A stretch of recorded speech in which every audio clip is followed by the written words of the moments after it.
নমস্কাৰ এই মুহূৰ্তত আহি পৰিছে ৰাতিপুৱাৰ কেইবাটাও গুৰুত্বপূৰ্ণ খবৰ আজি 21 মাৰ্চ অসমৰ লগতে ভাৰতৰ বিভিন্ন প্ৰান্তৰ পৰা ৰাতিপুৱাৰ কেইবাটাও খবৰ একেলগে যুগুতোৱা হৈছে এই মুহূৰ্তত জনাই আছো ৰাতিপুৱাৰ গুৰুত্বপূৰ্ণ খবৰ আজি পবিত্ৰ ইছলাম ধৰ্মাৱলম্বী লোকসকলৰ পবিত্ৰ ঈদৰ দিন পবিত্ৰ ঈদৰ শুভেচ্ছা সকলোকে জনাইছো ঈদৰ পূৰ্বে সম্পূৰ্ণৰূপে বন্ধ কৰা হৈছে মুছলমানৰ মছজিদৰ দুৱাৰ এই মুহূৰ্তত এটা গুৰুত্বপূৰ্ণ খবৰ ঈদৰ পূৰ্বে সম্পূৰ্ণৰূপে বন্ধ কৰা হৈছে মছজিদৰ দুৱাৰ খ নামাজীৰ মাজত কান্দোনৰ ঢৌ উঠিছে এই মুহূৰ্তত এটা বিগ ব্ৰেকিং ডাঙৰ খবৰ কাঢ়ি লোৱা হৈছে ঐতিহাসিক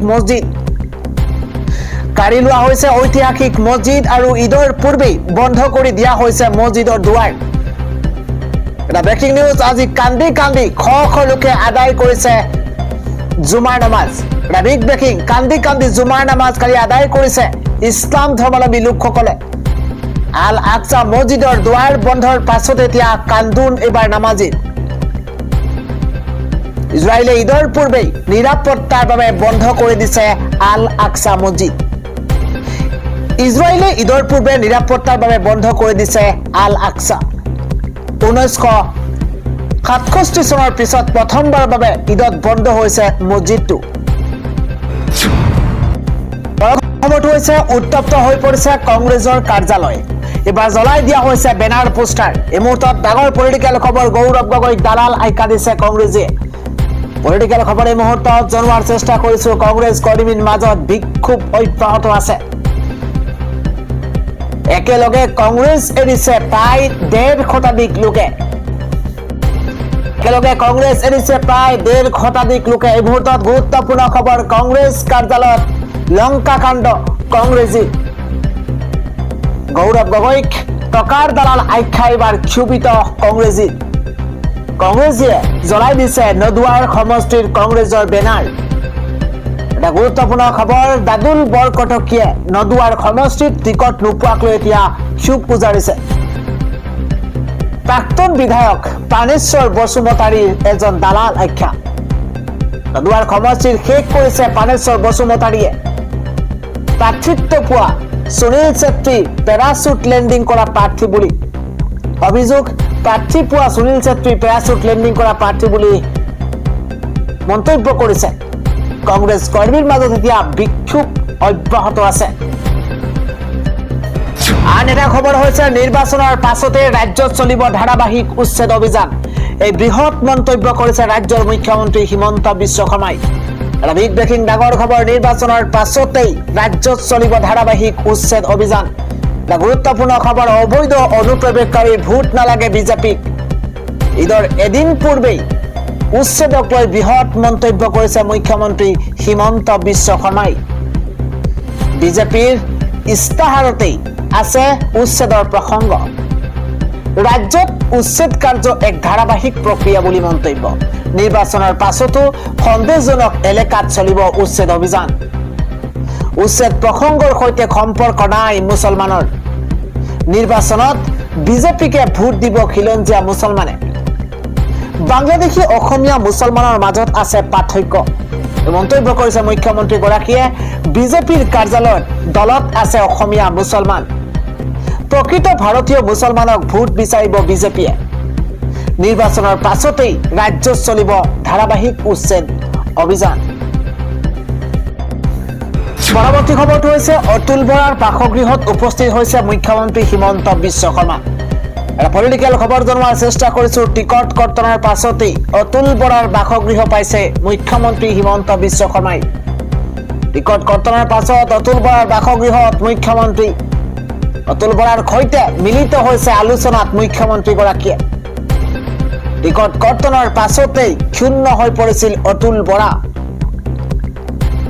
ক্ষোভ প্ৰশমনৰ বাবে অতুল বৰাৰ কাষলৈ গৈছে মুখ্যমন্ত্ৰী হিমন্ত বিশ্ব শৰ্মা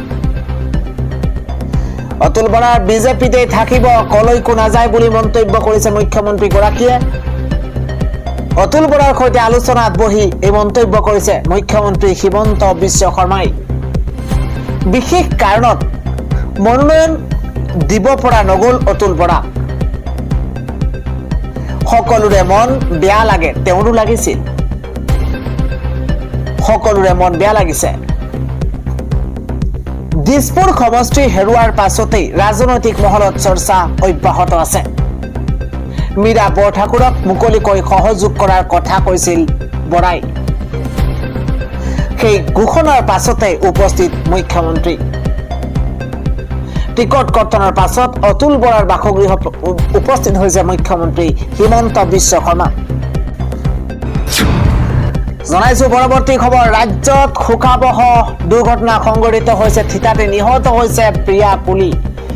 ৰাজ্যত ভয়ংকৰ পথ দুৰ্ঘটনা। এইবাৰ 16 চকীয়া ট্ৰাকৰ তলত সোমাই পৰিছে বিলাসী বাহন।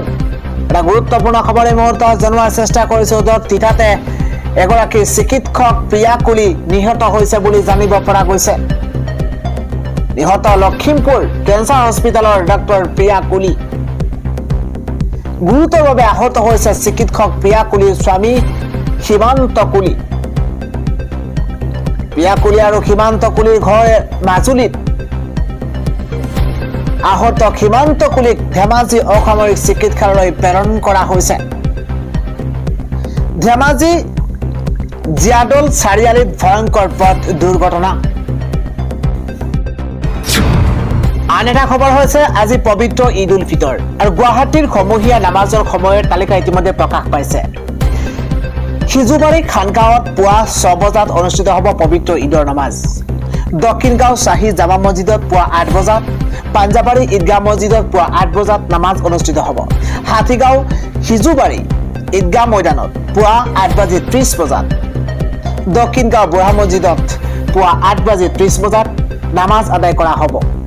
গাড়ীগাঁও ঈদগাহ ময়দানত পুৱা 9 বজাত, জালুকবাৰী ঈদগাহ ময়দানত পুৱা 9 বজাত, মাছখোৱা ঈদগাহ ময়দানত পুৱা 9:30 বজাত আৰু ইছলামপুৰত পুৱা 9:30 বজাত পবিত্ৰ ঈদৰ নামাজ আদায় কৰা হ'ব। পৰৱৰ্তী খবৰটো হৈছে বিজেপিক অসমৰ পৰা বিদায় দিয়াৰ 1 নম্বৰ শক্তিয়ে হৈছে বিৰোধীৰ মিত্ৰতা। নিৰ্বাচনৰ ফলাফলৰ দিনটোলৈ আমাৰ দলটোৰ মিত্ৰতাৰ দুৱাৰ খোলা থাকিব। সকলোকে পবিত্ৰ ঈদৰ শুভেচ্ছা জনাই এই মন্তব্য কৰিছে AIUDF প্ৰধান বদৰুদ্দিন আজমলে। জনাইছো আন এটা ব্ৰেকিং নিউজ। অসমত নতুন নিয়মেৰে অনুষ্ঠিত হ'ব নিৰ্বাচন। এবাৰ নিৰ্বাচনত কি নিয়ম মানি চলিব লাগিব ভোটাৰসকলে প্ৰতিটো তথ্য এই মুহূৰ্তত জনোৱাৰ চেষ্টা কৰিছে। এটা বিশেষ খবৰ। 9টা নতুন নিয়মেৰে 9 এপ্ৰিলত অসমত নিৰ্বাচন অনুষ্ঠিত হ'ব। ফলাফল ঘোষণা কৰা হ'ব 4 মে'ত। এই মুহূৰ্তত গুৰুত্বপূৰ্ণ খবৰ। ফলাফল ঘোষণা কৰা হ'ব 4 মে'ত। পোন প্ৰথমবাৰৰ বাবে ভোট কেন্দ্ৰৰ ভিতৰলৈ নিব নোৱাৰিব মোবাইল ফোন। প্ৰৱেশ দুৱাৰতে মোবাইল ফোন এৰি যাব লাগিব ভোটাৰে। এই মুহূৰ্তত গুৰুত্বপূৰ্ণ খবৰ। প্ৰথমবাৰৰ বাবে EVMত ৰঙীন ফটো থাকিব প্ৰাৰ্থীৰ। প্ৰৱেশ দুৱাৰতে মোবাইল ফোন এৰি যাব লাগিব ভোটাৰসকলে। অত্যন্ত জৰুৰী খবৰ এই মুহূৰ্তত। প্ৰথমবাৰৰ বাবে EVMত ৰঙীন ফটো থাকিব প্ৰাৰ্থীৰ। এটা ভোট কেন্দ্ৰত 1200 ভোটাৰহে কৰিব পাৰিব ভোটদান। ভোট কেন্দ্ৰৰ 100 মিটাৰ দূৰত্বতহে থাকিব পাৰিব প্ৰাৰ্থীৰ ভোট।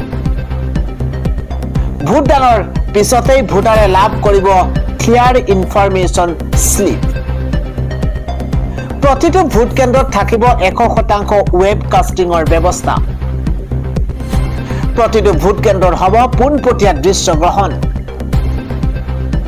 ECI এপ নামৰ এপৰ জৰিয়তে সকলো তথ্য পাব ভোটাৰে। 2 ঘণ্টাৰ মূৰে মূৰে ভোটদানৰ হাৰ আপলোড কৰিব পাৰিব প্ৰিজাইডিং অফিচাৰে। প্ৰতিগৰাকী বিএলৰ বাবে থাকিব সঠিক পৰিচয় পত্ৰ। 9টা নতুন নিয়মেৰে এইবাৰ 9 এপ্ৰিলত অসমত হ'ব নিৰ্বাচন। জনাই গৈছো আন এটা আন্তঃৰাষ্ট্ৰীয় খবৰ। এইবাৰ তীব্ৰ গতিত ইৰাণ অভিমুখে আমেৰিকাৰ যুদ্ধ জাহাজ। এই মুহূৰ্তত গুৰুত্বপূৰ্ণ খবৰ। 2200 সৈনিক লৈ মধ্যপ্ৰাচ্যলৈ ৰাওনা হৈছে আমেৰিকাৰ জাহাজ। হৰমুজত বৃহৎ আক্ৰমণৰ পৰিকল্পনা ডনাল্ড ট্ৰাম্পৰ। এটা বিগ ব্ৰেকিং। হৰমুজত বৃহৎ আক্ৰমণৰ পৰিকল্পনা ডনাল্ড ট্ৰাম্পৰ।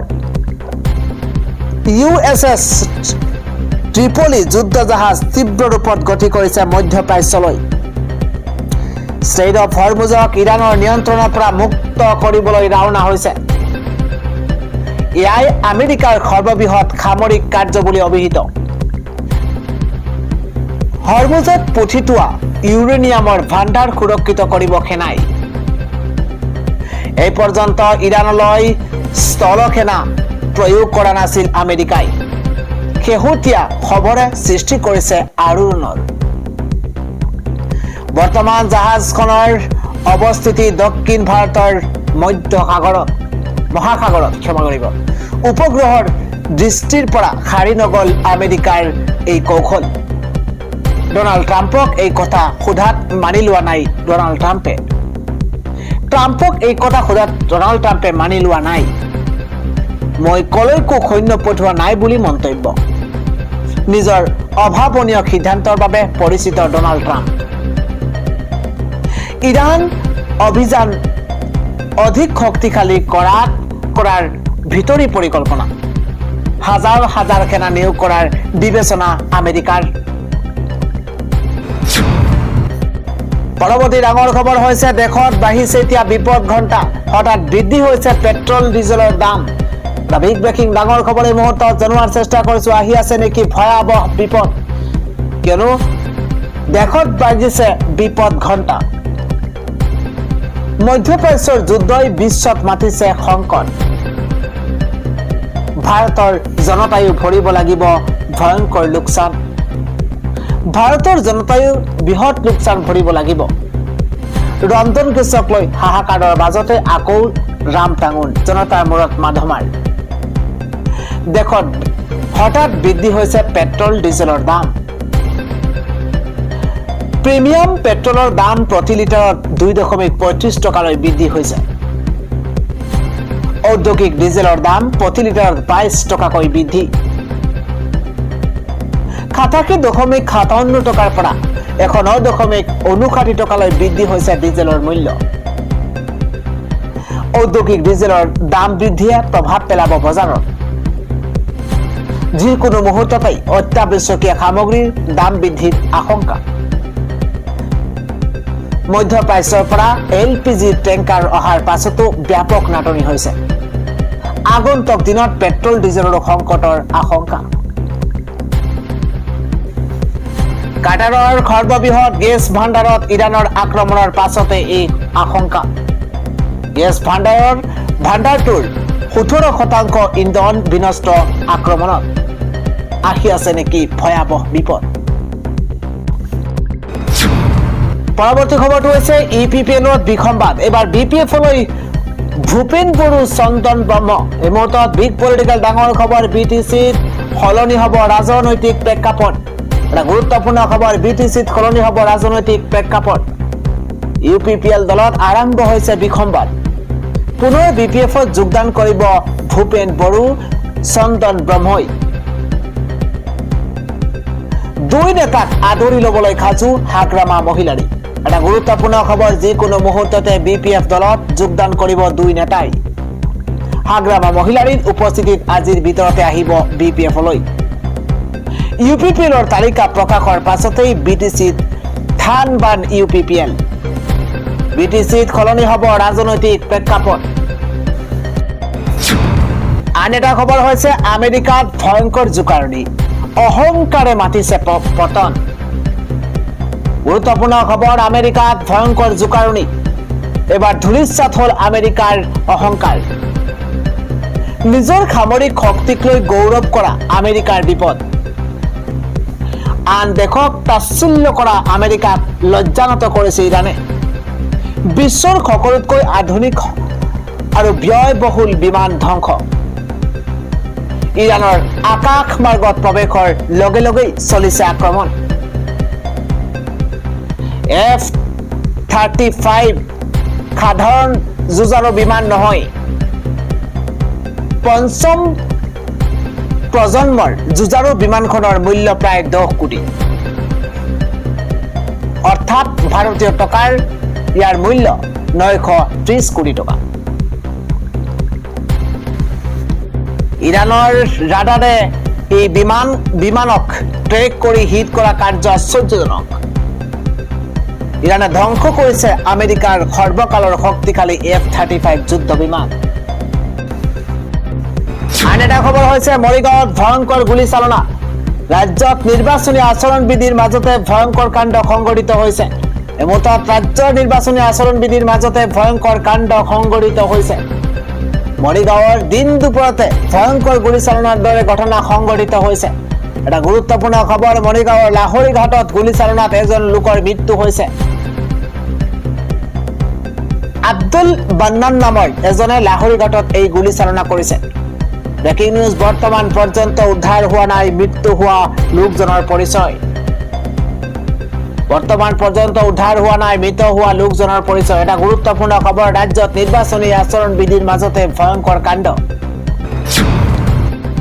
পৰৱৰ্তী খবৰটো হৈছে একত্ৰিত হওক হিন্দু লোক আমি আমাৰ পৰিচয় সুৰক্ষিত কৰিব লাগিব একত্ৰিত হওক হিন্দু লোক মন্তব্য মুখ্যমন্ত্ৰী গৰাকীৰ কিয়নো আমি আমাৰ পৰিচয় সুৰক্ষিত কৰিব লাগিব মই বিচাৰো সকলো হিন্দু এক হৈ থাকক মোৰ মিছন হিন্দুক একত্ৰিত কৰি ৰখা একেখন পতাকাৰ তলত মই হিন্দুসকলক আনিব বিচাৰো হিন্দু সন্দৰ্ভত ডাঙৰ মন্তব্য কৰিছে ৰাজ্যৰ মুখ্যমন্ত্ৰী হিমন্ত বিশ্ব শৰ্মাই জনাইছো পৰৱৰ্তী খবৰ এবাৰ আমি পৰিৱৰ্তন আনিম আমি বিজেপিৰ ভয়ৰ পৰা অসমৰ ৰাজ্যক মুক্ত কৰিম গণতান্ত্ৰিক অসম এখন অসমৰ ৰাজ্যক উপহাৰ দিম মনোনয়ন পত্ৰ দাখিলৰ সময়ছোৱাত এই মন্তব্য কৰিছে গৌৰৱ গগৈয়ে পৰৱৰ্তী খবৰটো হৈছে বিপিএফ ইউপিপিএলৰ মাজত প্ৰচণ্ড মাৰপিট এটা গুৰুত্বপূৰ্ণ খবৰ বিপিএফ ইউপিপিএলৰ মাজত প্ৰচণ্ড মাৰপিট এবাৰ মনোনয়ন দাখিল কৰিবলৈ দুই দলৰ সমৰ্থকৰ মাজত হতাহতি এটা বিগ ব্ৰেকিং ডাঙৰ খবৰ মনোনয়ন দাখিল কৰিবলৈ গৈ দুই দলৰ সমৰ্থকৰ মাজত প্ৰচণ্ড হতাহতি হৈছে চিৰাং জিলাৰ কাজল গাঁৱত ভয়ংকৰ ঘটনা সংঘটিত হৈছে বিপিএফ আৰু ইউপিপিএল দলৰ সমৰ্থকৰ মাজত হতাহতি হৈছে মনোনয়ন দিবলৈ আহিছিল ইউপিপিএলৰ ৰঞ্জিত বসুমতাৰী কমল সিং নাৰ্জাৰী সেই সময়তে উপস্থিত হৈছিল বিপিএফৰ প্ৰাৰ্থী পানীৰাম ব্ৰহ্ম ইয়াৰ পাছতে হতাহতিত লিপ্ত হৈছিল ইউপিপিএল আৰু বিপিএফৰ সমৰ্থক আৰক্ষীৰ সন্মুখতে হতাহতিত লিপ্ত হৈছিল দুইটা দলৰ সমৰ্থক বৰ্তমান আৰক্ষীয়ে নিয়ন্ত্ৰণ কৰিছে পৰিস্থিতি মনোনয়ন দাখিল কৰিবলৈ গৈ দুই দলৰ সমৰ্থকৰ মাজত প্ৰচণ্ড হতাহতিৰ সৃষ্টি হৈছে কংগ্ৰেছৰ চতুৰ্থখন তালিকা গুৰুত্বপূৰ্ণ খবৰ পলিটিকেল আপডেট কংগ্ৰেছৰ চতুৰ্থখন তালিকা প্ৰকাশ পাইছে জালুকবাৰী বিদিশা নেওগ টংলাত ৰোহিত পাৰিগা তিতাবৰত প্ৰাণ কৰ্মী চতুৰ্থখন তালিকা ইতিমধ্যে প্ৰাৰ্থী তালিকা প্ৰকাশ পাইছে নাওবৈচাৰ জয় প্ৰকাশ দাস মাহমৰাত জ্ঞানদীপ মোহন বিশ্বনাথত জয়ন্ত বৰা হাইলাকান্দিত ৰাহুল ৰয় 11টাকৈ সমষ্টি এৰি দিয়া হৈছে ৰাইজৰ দলক কংগ্ৰেছৰ চতুৰ্থখন প্ৰাৰ্থী তালিকা ইতিমধ্যে প্ৰকাশ পাইছে আন এটা খবৰ হৈছে মনোনয়ন পত্ৰ দাখিল কৰি ৰাজনৈতিক পৰিক্ৰমা ৰোমন্থন কৰিছে এইবাৰ মুখ্যমন্ত্ৰী হিমন্ত বিশ্ব শৰ্মাই মুখ্যমন্ত্ৰীগৰাকীয়ে কৈছে যে 26 বছৰ বয়সত মই প্ৰথম নিৰ্বাচন খেলি পৰাজিত হৈছিলোঁ 2001 চনত মই 12,000 ভোটত জয়ী হৈছিলোঁ 2006 চনত জালুকবাৰীত 24,000 ভোটত মই জয়ী হৈছিলোঁ 2011 চনত মই পুনৰ 45,000 ভোটত জয়ী হৈছিলোঁ আৰু 2021 চনত প্ৰায় 1 লাখ ভোটত মই জয়ী হৈছিলোঁ মনোনয়ন পত্ৰ দাখিল কৰি ৰাজনৈতিক পৰিক্ৰমা ৰোমন্থন কৰিছে এইদৰে মুখ্যমন্ত্ৰী হিমন্ত বিশ্ব শৰ্মাই